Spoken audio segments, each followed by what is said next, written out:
سورہ النساء چھٹا رکوع۔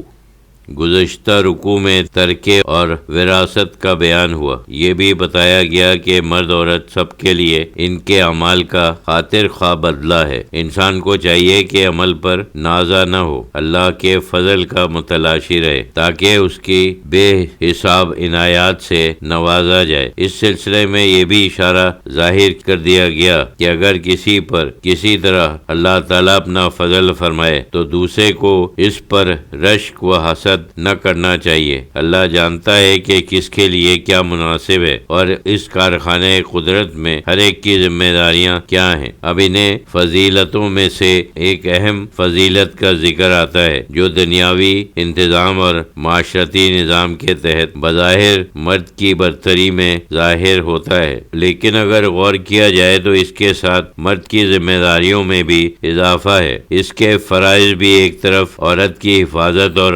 نگہبانی ہے تو دوسری طرف اپنا مال اس کی ضروریات اور آرام کے لیے خرچ کرنا ہے۔ پھر اخروی برتری کی ان دونوں کے لیے مساوی طور پر راہیں کھلی ہیں۔ یہی نہیں بلکہ مومن کافر سب کے لیے ان کے اعمال کا پورا بدلہ ہے۔ الرجال قوامون علی النساء بما فضل اللہ بعضهم علی بعض وبما انفقوا من اموالهم فالصالحات قانتات حافظات للغیب بما حفظ اللہ واللتی تخافون نشوزهن فعظوهن واہجروهن فی المضاجع واضربوهن فإن آتاناکم فلا تبغوا علیہن سبیلا ان اللہ کانا علیٰ کبیرہ۔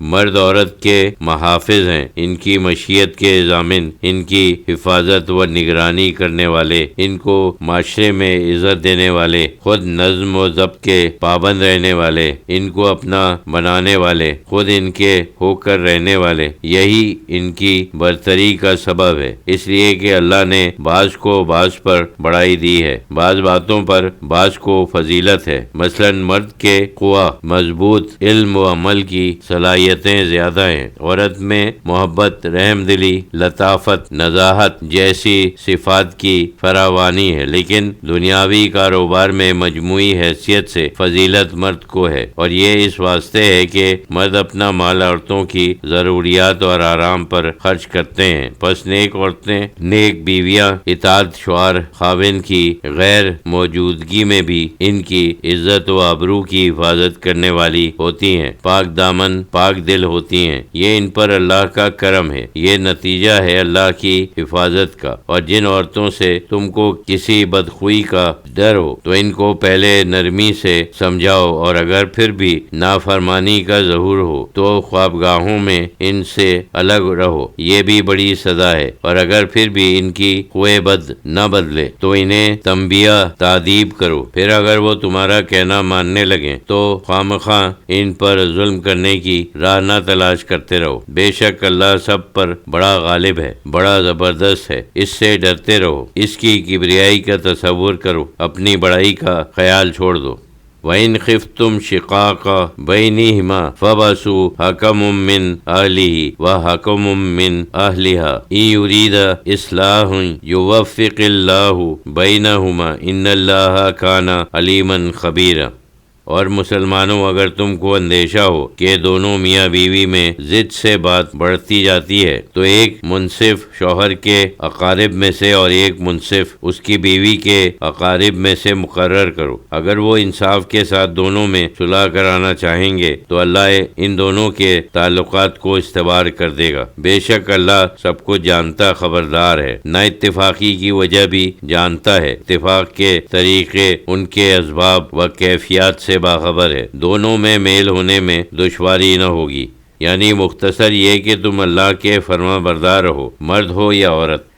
وَاعْبُدُوا اللَّهَ وَلَا يُشْرِكُوا بِهِ شَيْئًا وَبِالْوَالِدَيْنِ إِحْسَانًا وَذِي الْقُرْبَى وَالْيَتَامَى وَالْمَسَاكِينِ وَالْجَارِ ذِي الْقُرْبَى وَالْجَارِ ذِي الْجُنُوبِ وَالصَّاحِبِ بِالْجَنبِ وَابْنِ السَّبِيلِ وَمَا مَلَكَتْ أَيْمَانُكُمْ إِنَّ اللَّهَ لَا يُحِبُّ مَنْ كَانَ مُخْتَالًا فَخُورًا۔ اور اللہ کی بندگی کرو اور کسی کو اس کا شریک نہ کرو، اور ماں باپ کے ساتھ نیک سلوک کرو، اور قرابت والوں اور یتیموں اور مسکینوں اور قرابت والے پڑوسیوں اور اجنبی پڑوسیوں اور ہم مجلس لوگوں کے ساتھ اور مسافروں کے ساتھ اور جن کے تم مالک ہو گئے یعنی لونڈی غلاموں کے ساتھ حسن سلوک سے پیش آؤ کہ اللہ احسان کرنے والوں کو دوست رکھتا ہے، اور بے شک اللہ کو اترانے اکڑنے والے پسند نہیں آتے۔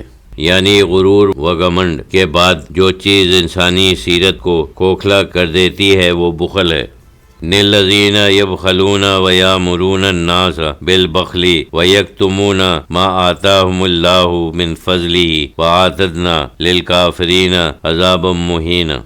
جو لوگ بخل کرتے ہیں اور لوگوں کو بھی بخل کرنے کا حکم دیتے ہیں، بخل کی ترغیب دیتے ہیں، اور جو کچھ اللہ نے ان کو اپنے فضل سے دیا ہے اس کو چھپاتے ہیں، مستحقین پر خرچ نہیں کرتے، وہ کفران نعمت کرتے ہیں، اور ہم نے ناشکروں کے لیے ذلیل و خوار کرنے والا عذاب تیار کر رکھا ہے۔ والذین ينفقون اموالهم رئاء الناس ولا يؤمنون باللہ ولا بالیوم الآخر ومن یکن الشیطان له قرینا فساء قرینا۔ اور جو لوگ اپنا مال لوگوں کو دکھانے کے لیے خرچ کرتے ہیں اور اللہ اور آخرت کے دن پر ایمان نہیں رکھتے، تو دراصل شیطان ان کا مصائب بن گیا ہے، اور جس کا ساتھی شیطان ہو تو کچھ شک نہیں کہ وہ برا ساتھی ہے۔ وَمَاذَا عَلَيْهِمْ لَوْ آمَنُوا بِاللَّهِ وَالْيَوْمِ الْآخِرِ وَأَنفَقُوا مِمَّا رَزَقَهُمُ اللَّهُ وَكَانَ اللَّهُ بِهِمْ عَلِيمًا۔ اور ان منکروں کا کیا نقصان تھا اگر وہ اللہ پر اور روز قیامت میں ایمان لاتے اور اللہ کے دیے ہوئے مال و دولت میں سے خرچ کرتے کہ دنیا میں بھی نیک نام ہوتے اور آخرت میں بھی ثواب پاتے، اور اللہ کو ان کے حال کا خوب علم ہے۔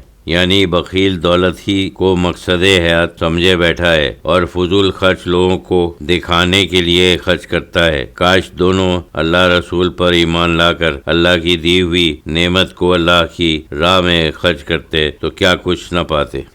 ان اللہ لا یظلم مثقال ذرۃ وان تک حسنۃ یضاعفها ویؤتی من لدنہ اجرا عظیما۔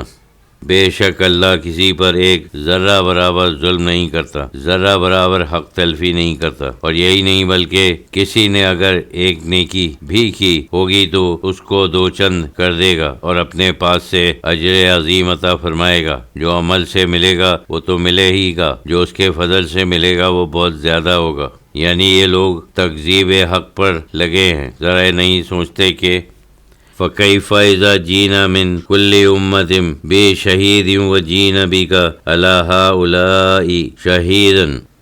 پھر ان کا کیا حال ہوگا جب قیامت کے دن ہم ہر امت میں سے ایک گواہ یعنی ان کے نبی کو لائیں گے جو ان کے اعمال پر شاہد ہوں گے، اور اے رسول کریم آپ کو ان سب پر گواہ بنا کر لائیں گے۔ کیا یہ منکر اس صادق القول گواہوں کی شہادت کا انکار کر سکیں گے جن کو ہم نے ان کے عمل کا بالواسطہ علم دے رکھا تھا؟ اور پھر سب پر آپ کی شہادت سے بڑھ کر کون سی شہادت ہو سکتی ہے؟